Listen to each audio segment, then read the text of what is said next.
नमस्कार। आज हम आपके सामने एक नाटक प्रस्तुत करने जा रहे हैं जो कुछ इस प्रकार है। बादशाह अकबर अपने मंत्री बीरबल को बहुत पसंद करता था। बीरबल की बुद्धि के आगे बड़े बड़ों की भी कुछ नहीं चल पाती थी। इसी कारण दरबारी बीरबल से जलते थे। वे बीरबल को मुसीबत में फंसाने के तरीके सोचते रहते थे।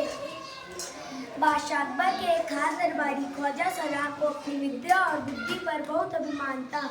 वह तो बीरबल को निरा बालक और मूर्ख समझते थे, लेकिन अपने ही मानते थे तो कुछ होता नहीं।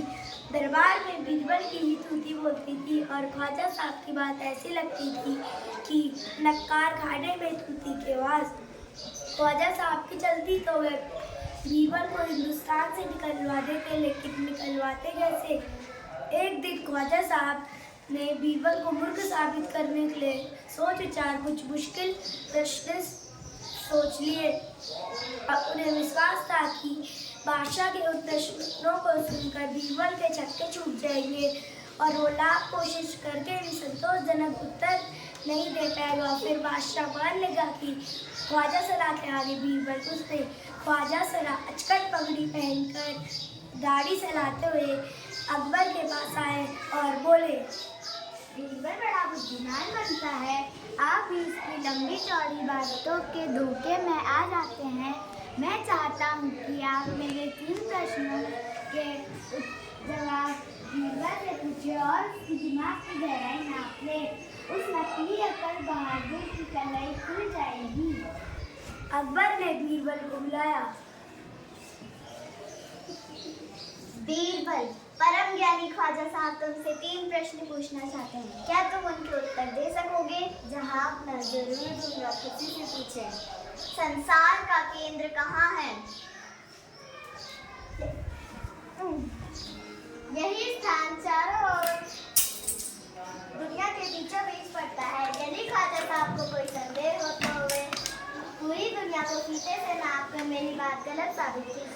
अब अकबर ने दूसरा प्रश्न किया, आकाश में कितने तारे हैं? बीरबल ने भेड़ मंगवाकर कहा, इस भेड़ के शरीर में जितने बाल हैं उतने ही आसमान में तारे हैं। अगर इसमें भी ख्वाजा साहब को कोई संदेह हो तो वे पूरे बाल गिनकर तारों की संख्या से तुलना कर लें। अब अकबर ने तीसरा सवाल किया, संसार की आबादी कितनी है? जहाँ संसार की आबादी पल पल पर घटती बढ़ती रहती है, क्योंकि हर पल लोगों का मरना जीना लगा ही रहता है। अगर ख्वाजा साहब को मेरे जवाब गलत लगे तो वे सभी लोगों को इकट्ठा करके बता दें कि मेरी बात गलत है। बीरबल के उत्तर को सुनकर अकबर संतुष्ट हो गया, लेकिन ख्वाजा साहब नाक को सिकोड़कर बोले, ऐसे गोलमोल जवाबों से काम नहीं चलेगा जनाब।